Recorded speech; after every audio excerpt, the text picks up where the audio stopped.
ഋഷി വരുന്നു. Yes uncle, പറയൂ. അതെ, എനിക്ക് ഓഫീസിലേക്ക് പോകാനുണ്ട്. എൻ്റെ ഈ ഷൂ ഒന്ന് പോളിഷ് ചെയ്യും. നിനക്ക് വേറെ ജോലിയൊന്നുമില്ലല്ലോ. ശരി അങ്കിൾ, ഞാൻ ചെയ്യാം.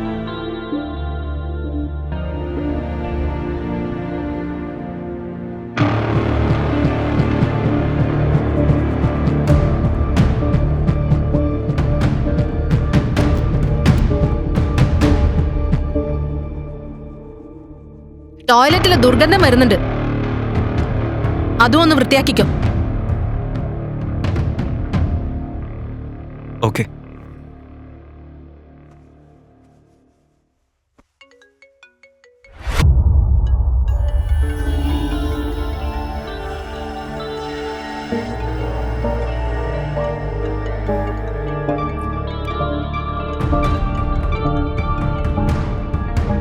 ആരാ കോളില്? നീ എന്തിനാ കോള് കട്ട് ചെയ്തേ? അതെന്റെ ഫ്രണ്ടാ. ഫ്രണ്ടോ? അത് ശരത്താണല്ലോ. പിന്നെ എന്തിനാ നീ കട്ട് ചെയ്ത്? ഓ, സാറിന് എന്നെ സംശയമാണോ? വല്ല ബിസിനസ്സുകാരെ സംസാരിക്കാൻ വിളിച്ചതാവും. നോക്ക് ശ്രീലു, നീ ഡെയിലി ആ ശരത്തിനോട് സംസാരിക്കുന്നത് എനിക്കിഷ്ടമല്ല. You idiot! നീ എന്നെ സ്റ്റോക്ക് ചെയ്യാണോ? ഇതെന്റെ പേഴ്സണൽ കാര്യമാണ്. നീ അതിനെക്കുറിച്ച് ചിന്തിക്കണ്ട. നീ നിന്റെ ജോലി നോക്ക്.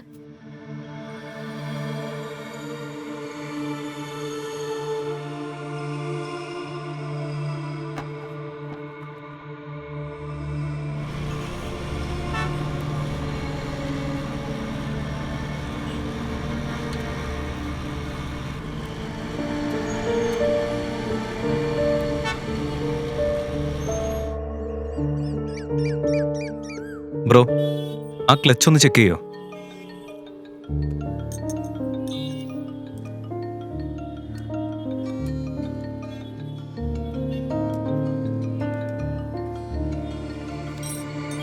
ഋഷി, 2 വർഷമായി നിന്നെ ഞാൻ കണ്ടിട്ട്. എന്തൊക്കെയുണ്ട് നിന്റെ വിശേഷങ്ങള്? എന്നോടിപ്പോഴും ദേഷ്യമാണോ? നീ ഒരു ദിവസം പോലും എന്നെ കുറിച്ച് ചിന്തിച്ചില്ലേ? നീ ഇവിടുന്ന് പോയ ദിവസം മുതൽ നിന്റെ കോളിന് വേണ്ടി ഞാൻ കാത്തിരിക്കായിരുന്നു. എങ്ങനെയുണ്ട് നിന്റെ ജീവിതം? മുത്തശ്ശ,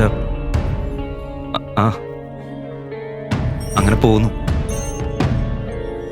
എനിക്ക് നല്ല സുഖമില്ല. അതുകൊണ്ട് നീ എന്നോട് കള്ളം പറയാണോ? എന്തിനാ നീ കരയുന്നേ? ഞാൻ നിന്റെ മുത്തശ്ശനാ, എനിക്കെല്ലാം മനസ്സിലാവും. ഒന്നുമില്ല മുത്തശ്ശ, ഞാൻ കരുതി എനിക്ക് ഇൻഡിപെൻഡന്റ് ആവാൻ കഴിയുമെന്ന്. അതിന് ഞാൻ ജോലി നോക്കി. പക്ഷെ ജീവിത പ്രശ്നങ്ങൾ കൂടി വരിക.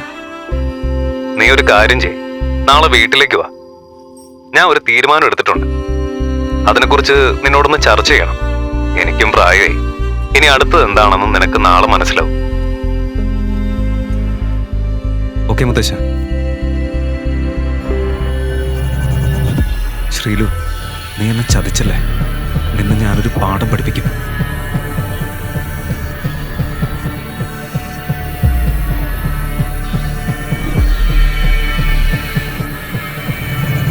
നാളെ എൻ്റെ കോളേജ് റീയൂണിയനാണ്. കോളേജ് കാലം ഞാൻ നന്നായി ആസ്വദിച്ചിരുന്നു. അത് ഞാൻ ചെയ്യില്ല. ഞാൻ എന്തായാലും പോകും.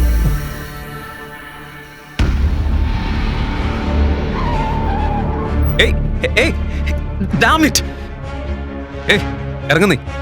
നിനക്ക് ഡ്രൈവ് ചെയ്യാൻ അറിയില്ലേ? U rascal! നോക്കി ഡ്രൈവ് ചെയ്യാൻ അറിയില്ലേ? ഇത് നോക്ക്, എന്റെ ബ്രാൻഡ് ന്യൂ കാറാ നീ നശിപ്പിച്ചത്. അഞ്ജലി, നീയല്ലേ ഇത്? നീ റോങ് സൈഡാ വന്നത്. ഞാൻ അറിഞ്ഞുകൊണ്ടൊന്നും ചെയ്തിട്ടില്ല. എന്നോട് ഇങ്ങനെ സംസാരിക്കാൻ നിനക്ക് എത്ര ധൈര്യമുണ്ട്? എന്റെ ലെവൽ അറിയോ നിനക്ക്? എന്റെ തെറ്റാണെന്നാണോ നീ പറയുന്നത്? അതും ഈ 20K സ്ക്രാപ്പ് ബൈക്കിന് വേണ്ടി. പക്ഷെ എന്റെ ഇവളൊരു ഹീറോയിൻ അല്ലേ? അതെ, സിനിമയിൽ അടിപൊളിയായിരുന്നു ഇവള്. ഈ ഹോട്ടൽ നിന്റെ അച്ഛൻ്റെതാണെന്നാണോ നിന്റെ വിചാരം? മാം, നാളെ നിങ്ങൾ പ്രൈം മീഡിയ കമ്പനി പ്രോജക്റ്റിന് സൈൻ ചെയ്യാനിരിക്കുകയാണ്. ഇത്തരം പ്രശ്നങ്ങൾ പ്രോബ്ലം ഉണ്ടാക്കും. ഞാനിത് കൈകാര്യം ചെയ്യാം. എന്റെ മൂഡ് കളഞ്ഞു ഈ ലോഫർ. നിന്നെ ഞാൻ വെറുതെ വിടില്ല. ഇവൻ നമ്മുടെ ക്ലാസ്മേറ്റ് ആണല്ലോ. ഇവനെയൊക്കെ അങ്ങനെ വിളിക്കാനുള്ളത് പോലും ഇല്ല. ചെറിയ കാര്യങ്ങൾക്ക് നീ എന്തിനാ ഇങ്ങനെ അവനെ അപമാനിക്കുന്നത്? ഇവന്റെ കോലം കണ്ടിട്ട് എനിക്ക് ദേഷ്യം വരുന്നു. ആരെ ഈ ലോ ക്ലാസ് ലോഫറെ ക്ഷണിച്ചത്? ഷിറ്റ്.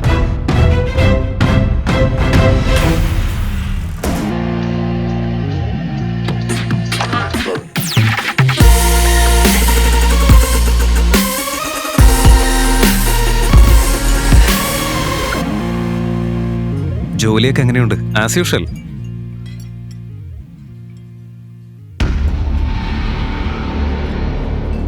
ഹേയ് ഋഷി, ഈ ശ്രീലക്ഷ്മി നിന്റെ ഭാര്യയല്ലേ?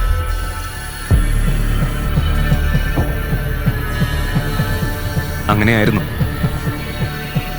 അതാണ് സത്യം. പക്ഷെ ഇപ്പോ ഞങ്ങൾക്ക് കണക്ഷൻ ഇല്ല. അവള് എന്തെങ്കിലും ചെയ്യട്ടെ, അതിനെക്കുറിച്ച് ഞാൻ ചിന്തിക്കുന്നില്ല. ഏയ് ഋഷി, ഋഷി,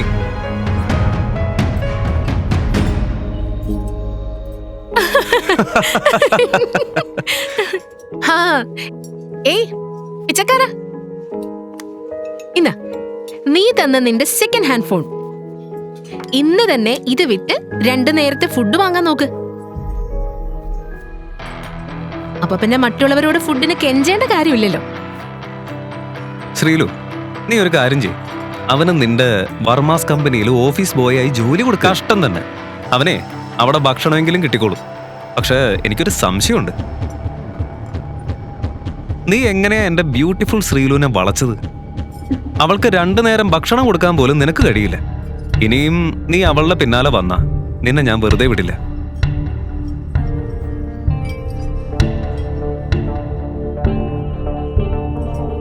ഓ ബേബി, ഇങ്ങനെയുള്ള 3-ാം തരം ആളുമായിട്ട് സംസാരിക്കുന്നത് എന്തിനാ? വാ, നമുക്ക് റൊമാൻറ്റിക് ആയ മറ്റൊരിടത്തേക്ക് പോകാം, ഡിന്നറിന്. ഷിറ്റ്.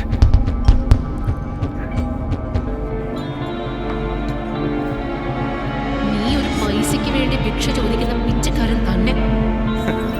എന്റെ സുന്ദരി ശ്രീലുവിനെ നീ എങ്ങനെ വിവാഹം കഴിച്ചു? ഈ ലോ ക്ലാസ് ലോഫറെ ആരാ ഇവിടെ വിളിച്ചത്? അവളൊരു പണമുള്ള ആളെ വിവാഹം കഴിക്കുന്നായിരുന്നു ഞാൻ വിചാരിച്ചത്. പക്ഷെ അവൾ ഒടുവിൽ ജോലിയില്ലാത്ത ലൂസർ തന്നെ വിവാഹം ചെയ്തു.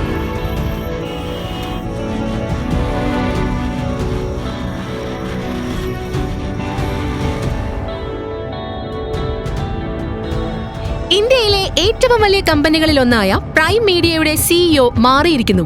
അതോടൊപ്പം അദ്ദേഹം വർമാസ് മീഡിയ പ്രൈവറ്റ് ലിമിറ്റഡിലും നിക്ഷേപം നടത്തിയിട്ടുണ്ട്. എന്നാൽ പ്രൈം മീഡിയയുടെ പുതിയ സിഇഒ ആരെന്ന് ഇപ്പോഴും വെളിപ്പെടുത്തിയിട്ടില്ല. Wait for the big day.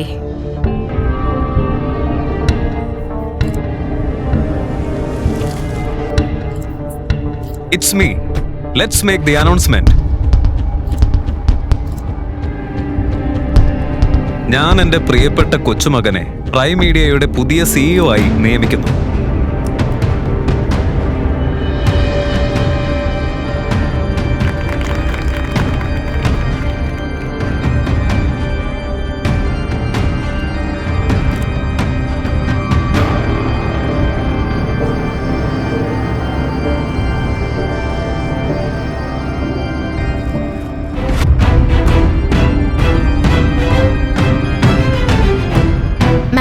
Prime മീഡിയയുടെ പുതിയ സിഇഒ എന്ത്?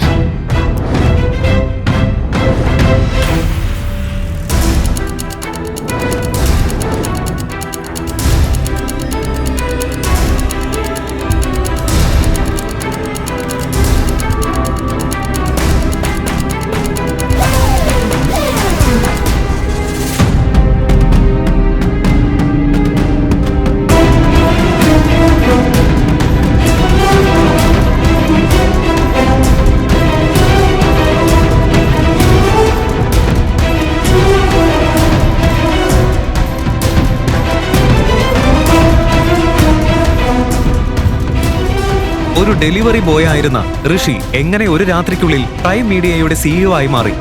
ഋഷി എന്തിനാണ് തന്റെ യഥാർത്ഥ ബാക്ക്ഗ്രൗണ്ട് മറച്ചുവെച്ച് ദരിദ്രനായി ജീവിച്ചത്? ഇതിന്റെ പിന്നിലെ സത്യം എന്താണ്?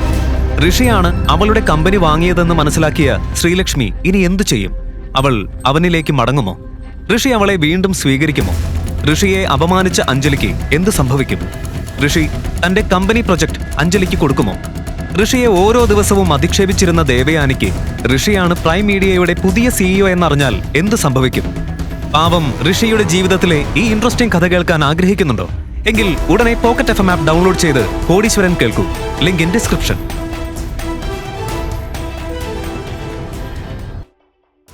ഈ കഥ തുടർന്ന് കേൾക്കുന്നതിനായി ഇപ്പോൾ തന്നെ പോക്കറ്റ് FM ആപ്പ് ഇൻസ്റ്റാൾ ചെയ്യൂ. Link in description.